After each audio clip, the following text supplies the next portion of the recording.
All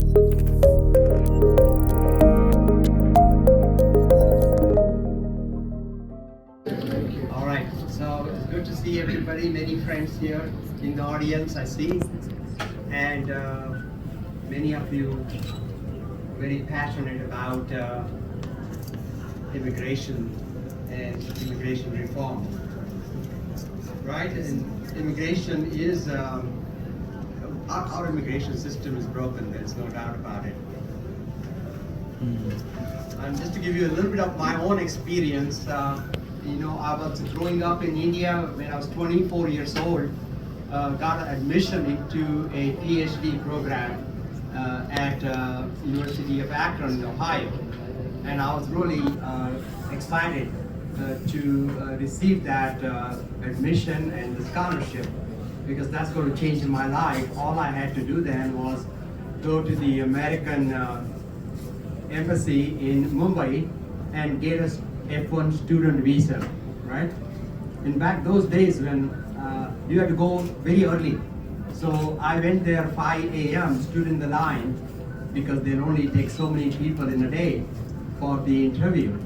And my interview was called at 11 a.m., so long standing in line.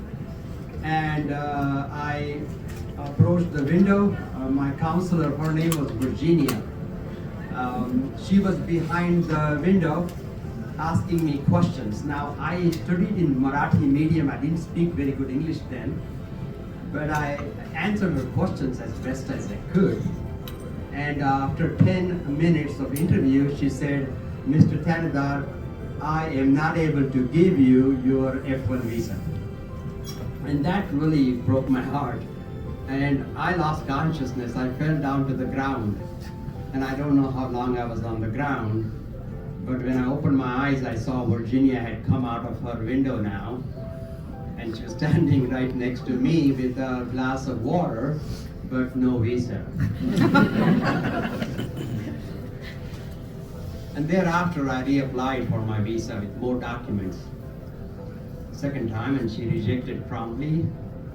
Third time, I gave even more documents, and she rejected my visa again. And I'm there without, I had no job. I was doing private tutoring into people's homes. I would go and teach kids. Fourth time, a professor from America sent a letter saying why I need this guy. We're doing research on future batteries, electric batteries, and I need this student. So I thought that letter would certainly convince Virginia to give me a visa. So I gave that letter with all of the documents, and I went in the evening to find out, and she had rejected my visa for the fourth time. A month passed by and I had nothing new to give. So I took the same papers and I thought I'm going to reapply for the fifth time. I go in the evening and they said, "Your visa is approved." So I said, "What happened? Why did Miss Virginia change her mind?" And they said, "Miss Virginia's gone to America for her vacation."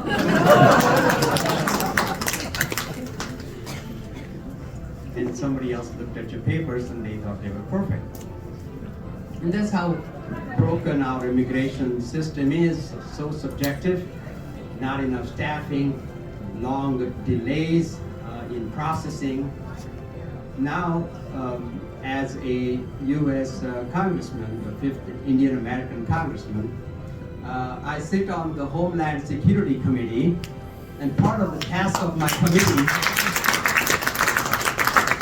is to keep our borders safe and making sure who comes in and who doesn't come into the country. But I'm also serve on the Small Business Committee, where I am making it easier, financing, capital, access to capital, services to small businesses, administration, make it all easier for people, especially people, the Black and brown community, especially people that have been in the past marginalized. So that is one of the focus that I'm doing. So after coming to US, I got my PhD in chemistry, then started a small business that grew to about 500 employees at one time, and some 65 million in revenues. And I felt that I achieved my American dream, and I wanted to go help others achieve theirs, because I got so much from this great country of ours. And with that thought, I decided to run for public office. I ran for governor of Michigan.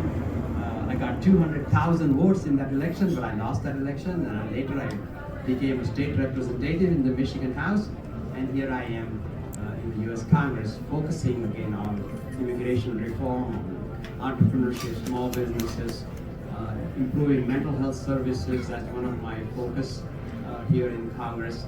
And we already have introduced, or about to introduce, the second bill on helping OPD timelines.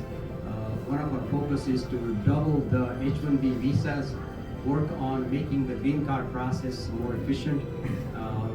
Elimination of country quotas is one of the objectives, because country quotas discriminate people based on where they were born. So there's a number of things that I'm focusing on. One of my bill allows PhD degree holders to get immigrant visas, green cards, without having to go through the line in the process. So there's a lot that I want to work on going in the next several years, and I'm so glad here to work with Khanderao ji. Khanderao and I have worked together on the bill that we are about to introduce now.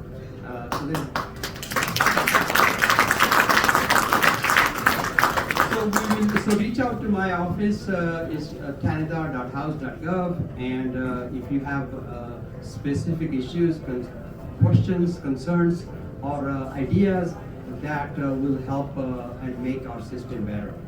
But we need legal immigration solidified. Our businesses need that. Every time I meet CEOs of companies, they tell me how important it is to be able to find skilled workforce. And today we are losing so many people to Australia, to Canada, because they're taking advantage of our broken immigration system. And we need to be able to keep the skilled workforce in the US. That's going to help our GDP, that's going to help our businesses to grow, and that's going to create more American jobs. So I think it's the best interest of the United States to continue to welcome immigrants and make it easier. I think the current system is so stressful to the employees and their families. So that's really what I'm focused on. But thank you all for your passion. Thank you all for what you do. And I appreciate it. It's good to be here.